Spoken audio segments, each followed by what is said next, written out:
নমস্কার বন্ধুরা, চলে এসেছি আর একটা নতুন রান্না নিয়ে। আসলে রান্নাটা এমন কিছু নতুন নয়, আমাদের সবার পছন্দের চাউ। আসলে আমরা রাস্তায় চাউমিন সবাই খাই, কিন্তু রাস্তার ওই spicy soya sauce and all ওইসব পছন্দ নয় আমার। তাই জন্য আমি সম্পূর্ণ আজকে নতুন নিজের মতন করে করব। দেখো, দেখতেই পাচ্ছ, প্রথমে গরম জলে ভিজিয়ে নিয়েছিলাম চাউটাকে। এবার সে জলটা ঝরিয়ে নিলাম। দেন প্যানে গরম তেলে দুটো ডিম দিয়ে, এখানে একটা দেখতে পাচ্ছ কারণ আমি একটা রেকর্ড করতে পারিনি, দুটো ডিম দিয়ে ভুজিয়া করে নেওয়া হয়েছিল।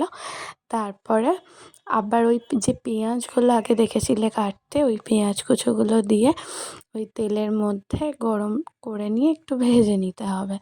তারপরে ওই জল ঝরানো যে চাউটা ছিল, ওই চাউটা দিয়ে, আর আমি স্পেশালি পছন্দ করি কুকমির একটা মশলা চাউয়ের, যেটা চাউয়ের কালারটাকে পাল্টায় না। ওই মশলাটা আমি ইউজ করি।